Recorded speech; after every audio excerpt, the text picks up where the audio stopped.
Queridos irmãos e irmãs, vamos meditar na liturgia do terceiro domingo do tempo comum ano litúrgico A. Se você ainda não é inscrito nesse canal, toque aí e se inscreva para receber as notificações de novas publicações de homilias dominicais e solenidades. Os textos que nos são apresentados para reflexão nesse terceiro domingo, com primeira leitura do livro do profeta Isaías, capítulo 8, versículo de 23 até o capítulo 9, versículo 3. O salmo é o Salmo 26, como segunda leitura da primeira carta de São Paulo aos Coríntios, capítulo 1, versículos de 10 a 13, depois versículo 17. O Evangelho de São Mateus, capítulo 4, versículo de 12 a 23. O tema desse final de semana que a liturgia nos apresenta é vocação. No entanto, não só a vocação do seguimento de Jesus, mas também a vocação do povo de Deus, que é uma vocação à liberdade e uma vocação a viver unidade na comunidade, em comunhão com os irmãos. A primeira leitura traz essa reflexão do povo de Deus que havia perdido a liberdade. Mas como esse povo tem vocação à liberdade, Deus nunca permitirá que seu povo permaneça para sempre na escravidão, no cativeiro. E a primeira leitura traz esta realidade das tribos de Israel, que havia se afastado de Deus e acabou sendo levada para o cativeiro e ainda muitas vezes sofreram invasões que foi aos poucos acabando com essas tribos. A primeira leitura cita duas tribos, Neftali e Zabulon, que eram das 12 tribos de Israel. As 12 tribos de Israel eram os filhos de Jacó,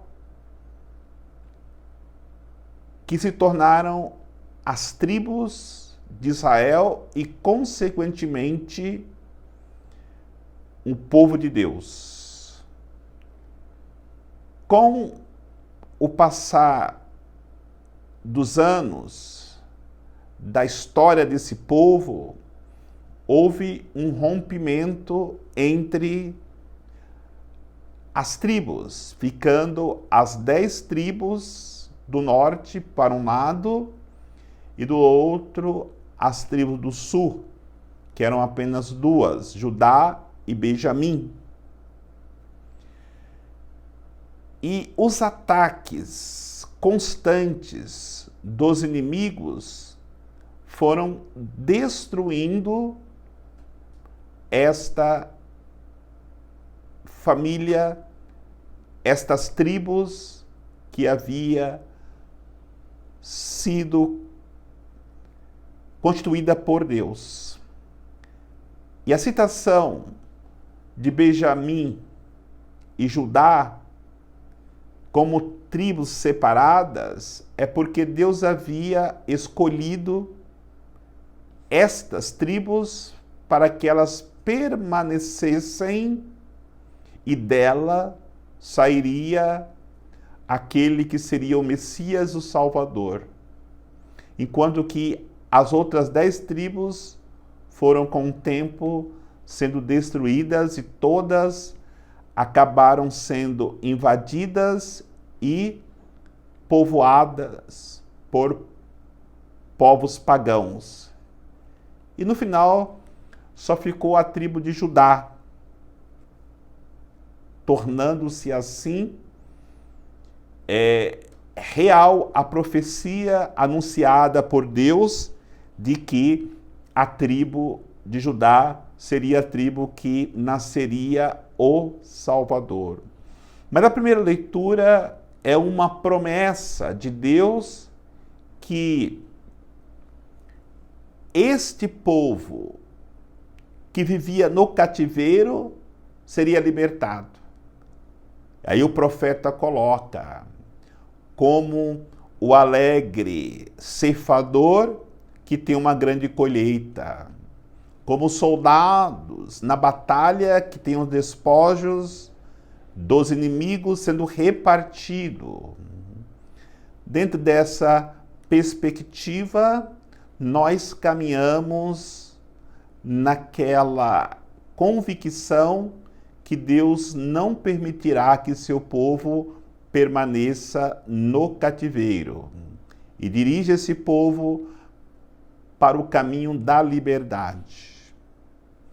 A liberdade acontecerá não só pelo fato de sair do cativeiro físico que eles viveram no Egito, na Babilônia, mas também o cativeiro que muitas vezes se cria dentro da comunidade, onde há partidos, onde há desunião. E onde há partido e há desunião, não há liberdade. Exatamente isso que São Paulo ensina à comunidade de Corinto. Na realidade, São Paulo está preso em uma outra cidade, é visitado por uma família, a família de Cloé, que relata o que está acontecendo dentro da comunidade. Diz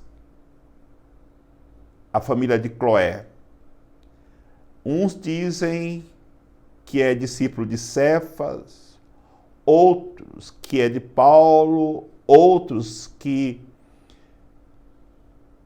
são de Apolo, e São Paulo fica muito triste com aquilo, porque ele sempre ensinou nas comunidades que ele fundou a unidade.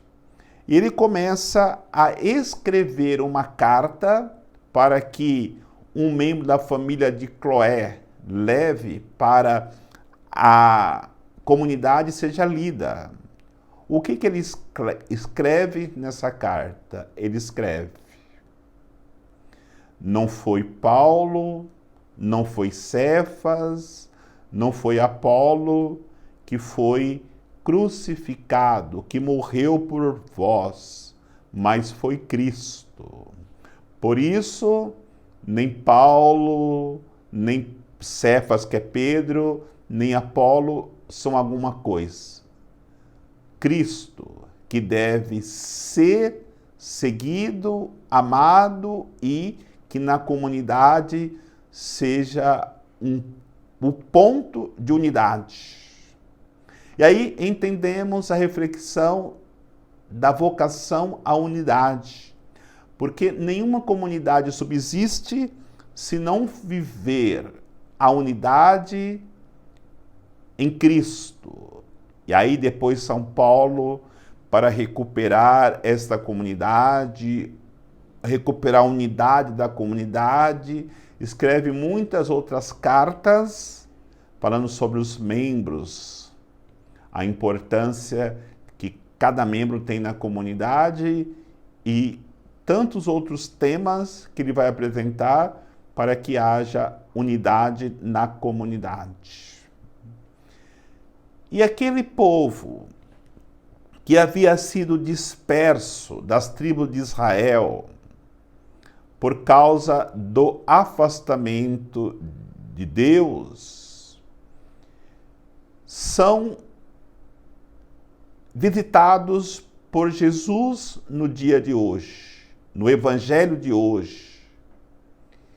Infelizmente, esse povo foi perdendo a sua identidade e a região do Jordão e além do Jordão, mesmo sendo a parte destinada às tribos de Israel, como Neftali e Zabulon, estas regiões começam a ser totalmente povoadas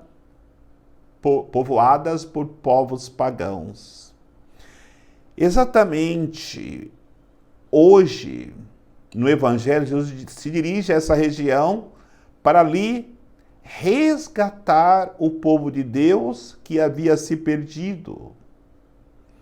E para que Jesus pudesse resgatar este povo, ele quis chamar pessoas para que, na vocação que eles precisavam viver como discípulos, como apóstolos de Jesus Cristo, ele vai ao encontro para convidá-los a fazerem parte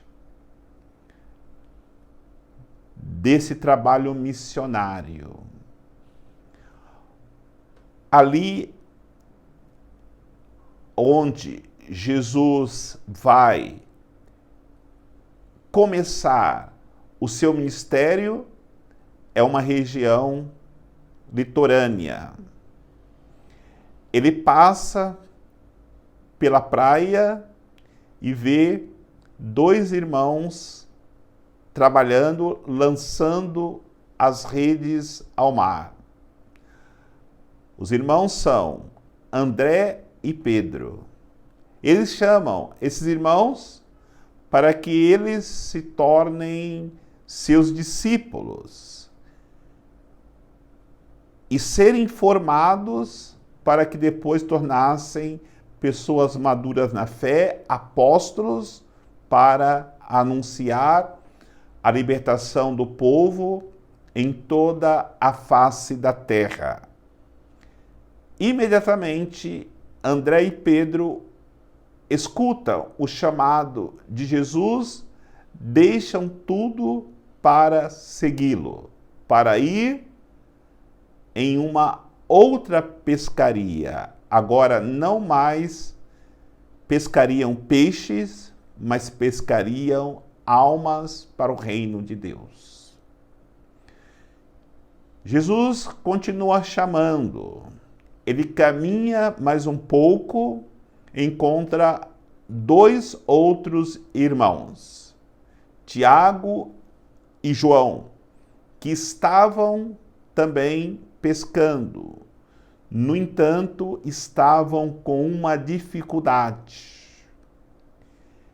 Estavam com as redes rasgadas. Provavelmente haviam pegado algum enrosco e consertavam as redes. Para quem é pescador, não há nada mais do que inconveniente